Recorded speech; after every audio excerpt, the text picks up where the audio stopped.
So magandang araw kabola, sa video na ito pag-uusapan natin kabola ang patuloy na mga updates sa mga trade rumors po na nilalabas ni Snow Badua and the things that are happening in preparation for the upcoming tournament po kabola ng PBA ng Philippine Cup. So hindi pa nakasubscribe pa kayo, pindot naman po yung subscription button. Pero start na natin kabola sa mga comment po ng fans.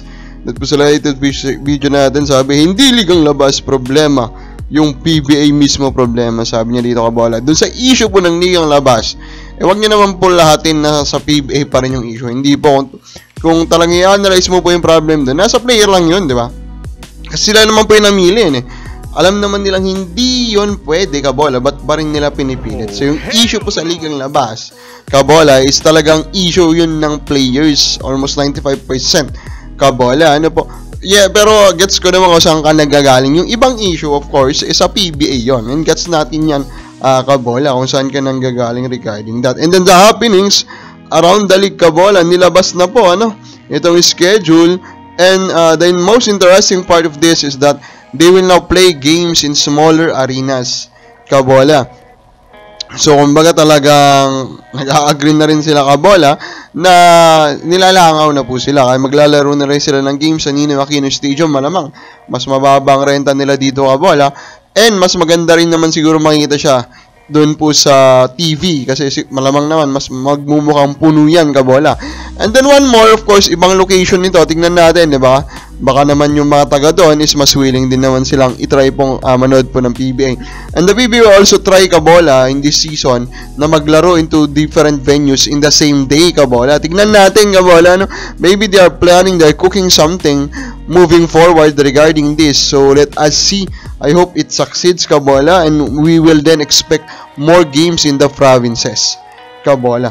Now, some updates regarding the big man is yung si Luis Villegas kabola, a top pick of the most recent draft. Hindi pa po agad makakalaro dito sa Philippine Cup kasi nagka-issue na naman po dun sa injury niya. And of course, Rain or Shine chose kabola to prioritize his health, so hindi nila prepare sa to kabola. And I think it's the right choice kasi bata pa ito kabola, and his guy is their future. Again, nakikita ko na katanggap po sa kanya yung aura kabola, that they can actually talk him into playing with them long-term kabola, even though they cannot provide the same monetary benefit that the other teams are providing. Now, sa Magnolia Chats kabola, is nasabihan daw nila itong si James Laput na nagkalat nung sa final sa Commissioner's Cup kabola na kailanganin nila ito ng mas malala pa in the upcoming Philippine Cup. And that's true, di ba? This Philippine Cup now, and Laput, wala na po siyang import na kaagawan for the minute. So malamang, it is up to him now to really be a monster kabola and make sure na maramdaman po ng mga teams na walang giant na panapat sa kanya that he is a big issue.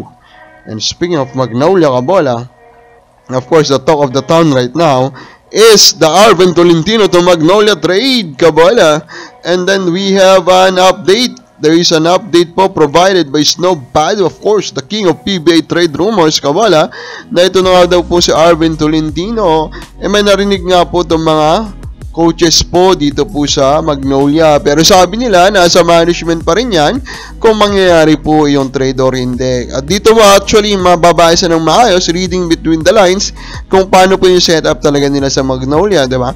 These decisions, these trades kabola, is talagang sa management po yan magde-decide.